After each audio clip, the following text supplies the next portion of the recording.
ओम शांति। 12 अक्टूबर 2022।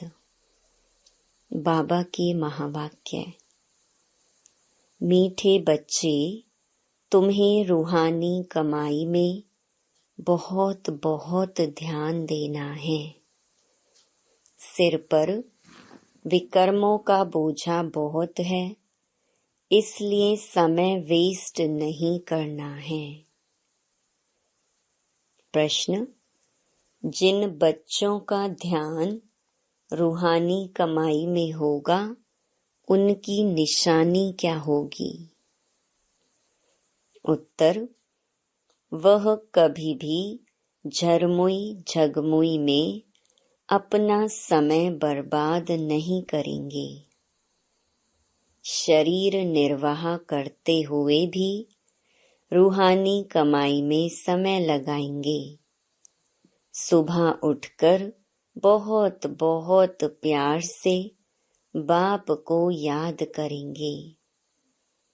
याद से आत्मा उड़ती रहेगी। दूसरा, वह बाप समान रहमदिल बन अपने ऊपर और सर्व के ऊपर रहम करेंगे। सबको बाप का परिचय देंगे। गीत: तुम ही हो माता पिता, तुम ही हो। ओम शांति। बच्चों ने गीत में माता पिता की महिमा सुनी। जैसे कोई घर में बच्चे रहते हैं तो माता पिता दादा होता है ना। दादे से वर्षा मिलता है बाप द्वारा, क्योंकि दादे की मिल्कियत बड़ों की मिल्कियत होती है, तो यह भी सबसे बड़ा है। दुनिया वालों को तो पता ही नहीं, बच्चों को पता है। तुम ही हो माता पिता, तुम ही। तो यह दादे के लिए शब्द है, तो उनका परिचय देना पड़े, चाहे सम्मुख हो, चाहे चित्रों द्वारा, चाहे प्रोजेक्टर द्वारा। तो दादे का परिचय देना बहुत जरूरी है। जिस्मानी दादा साकार होता है। अब तुम्हारी बुद्धि में पहले कौन आया? दादा। भल प्रोजेक्टर द्वारा समझाओ, वह भी नंबरवार चित्र दिखाना है। पहले पहले परम पिता परमात्मा की समझानी देनी है। तो परम पिता परमात्मा से तुम्हारा क्या संबंध है? और फिर प्रजापिता ब्रह्मा से क्या संबंध है? तो पहले पहले शिव का चित्र दिखाना चाहिए, फिर है लिखत।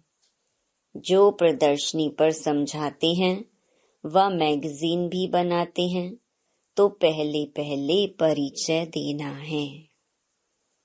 गीता में लिखा हुआ है भगवानुवाच, तो पहले भगवान का परिचय देना चाहिए।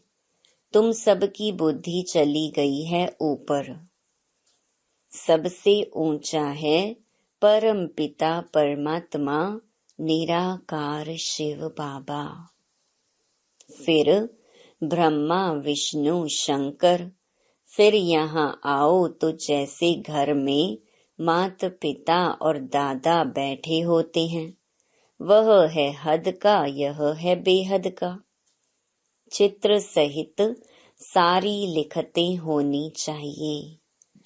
फर्क भी बताना चाहिए कि अनेक मनुष्य हठ योग सिखाते आए हैं और एक परमात्मा राज योग सिखाते हैं, जिससे मुक्ति जीवन मुक्ति मिल रही है।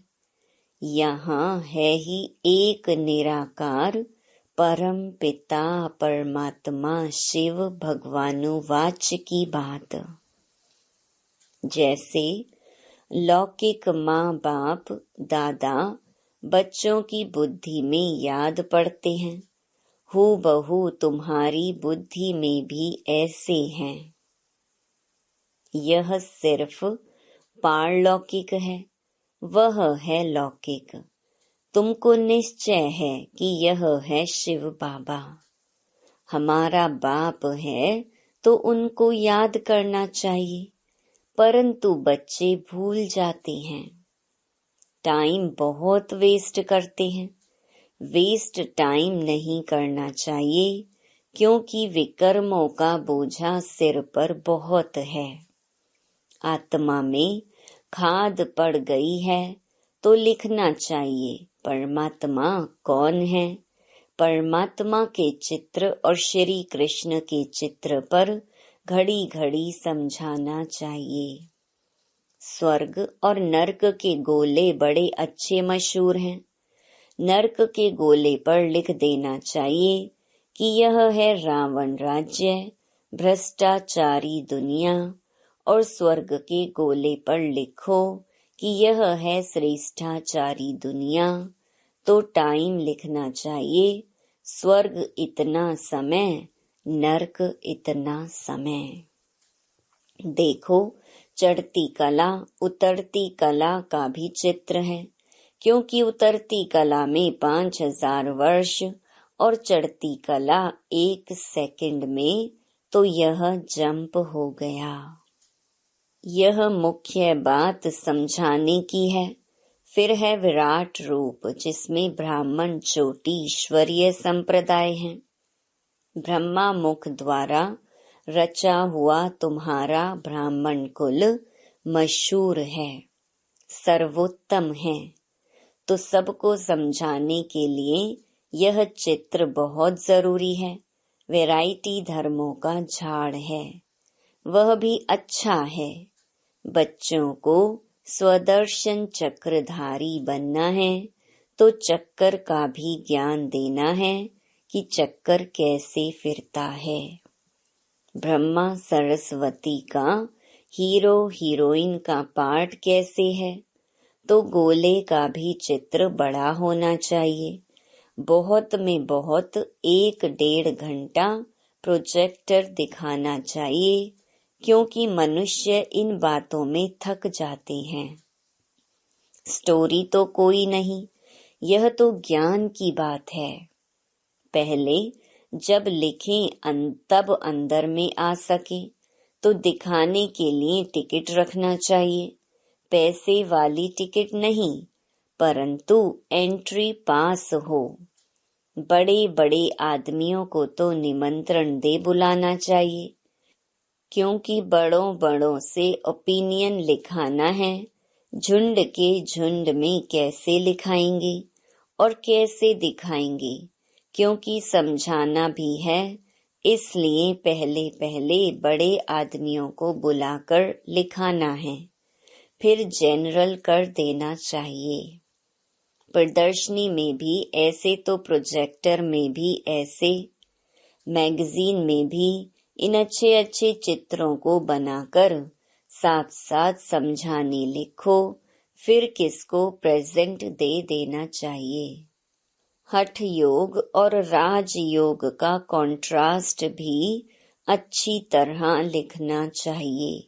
हठ योग भी एक प्रकार की हिंसा है, क्योंकि शरीर को कष्ट देते हैं, तकलीफ देते हैं। तुम्हारा यह है अहिंसक योग, जो अति सहज है। चलते फिरते बाप को याद करते रहो।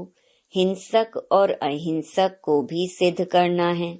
कोई तो शरीर की तंदुरुस्ती के लिए क्रिया करते हैं, वह कोई फिर परमात्मा से नहीं मिलते।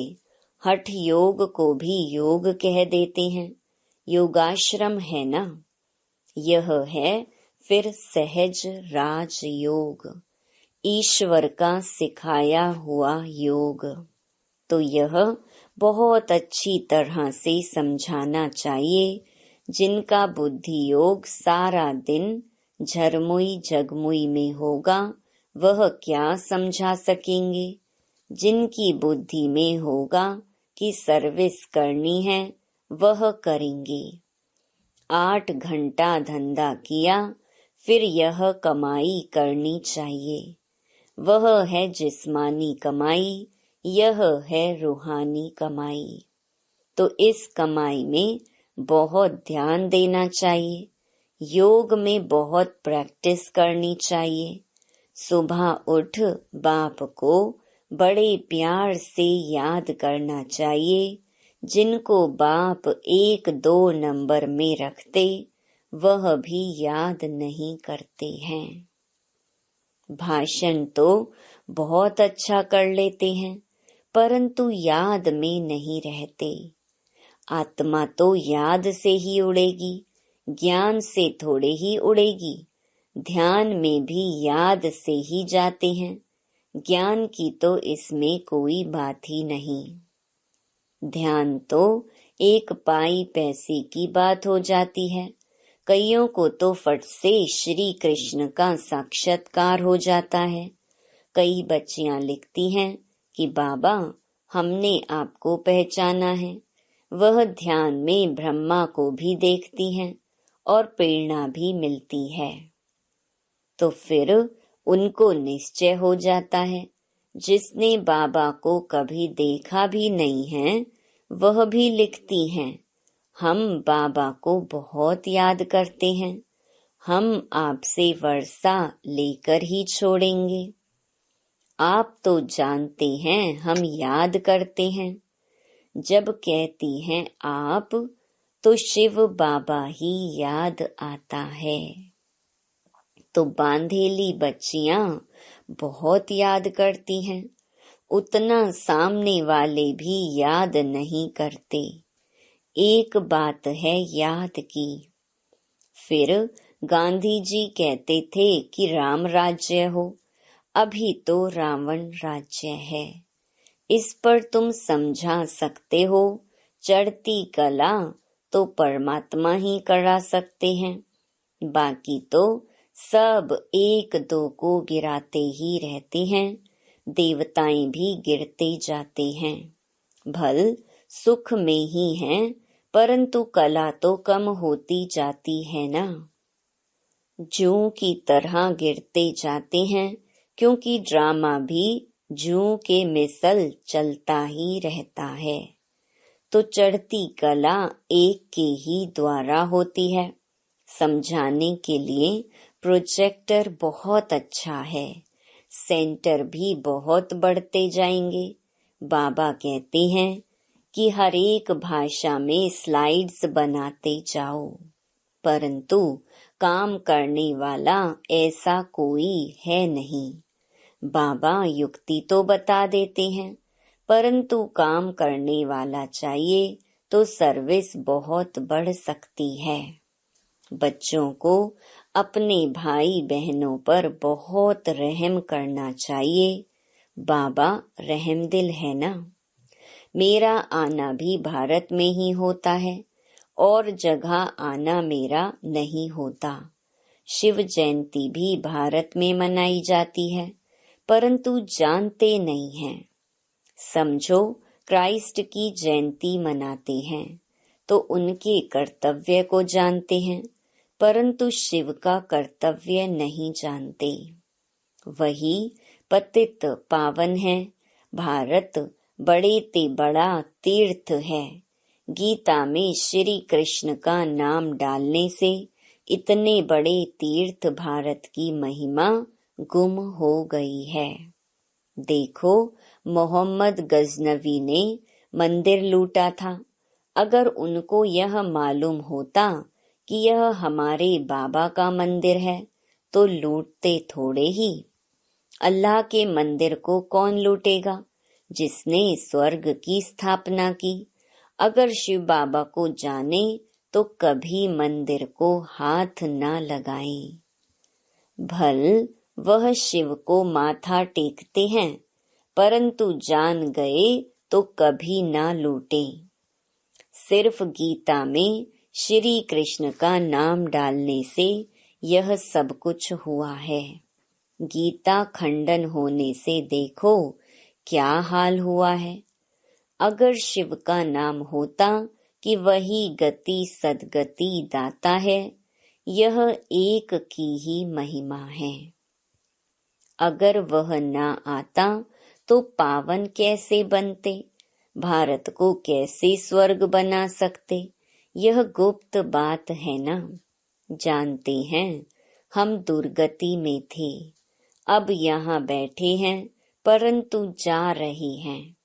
बच्चों को बहुत खुशी होनी चाहिए कि हम अपने लिए राजाई स्थापन कर रहे हैं, तो औरों को भी रास्ता दिखाकर प्रजा बनानी चाहिए। बड़ी मेहनत करनी चाहिए, है तो बहुत सहज। सिर्फ बाप और वर्षे को याद करो, स्वर्ग को याद करो, यह तो नर्क है। हम सो का अर्थ भी बाबा ने समझाया है। हम सो देवता, हम सो क्षत्रिय। और कोई तो इन सब बातों को समझते नहीं। तो विराट रूप में यह समझाना है कि हम सो देवता बनते हैं। अभी हम स्वर्ग में गए कि गए। बहुत लोग पूछते हैं कितनी देरी है। बाबा कहते हैं तुम अब तैयार कहाँ हुए हो जो स्वर्ग में जा सको। ड्रामा तो बना हुआ है, जितनी जितनी स्थापना होती जा रही है तो विनाश ज्वाला भी धीरे धीरे बढ़ती जा रही है। धर्मों में झगड़ा शुरू होता जा रहा है। पहले पार्टीशन थोड़े ही था, तुम जानते हो। पहले एक देवता धर्म था। गीत है ना, आप मिले तो हम स्वर्ग का राज्य योग बल से ले रहे हैं, बाहुबल से कोई ले नहीं सकता। उनके पास बाहुबल है। रशिया अमेरिका आपस में मिल जाएं तो सारा राज्य ले सकते हैं, परंतु ऐसा होता नहीं है।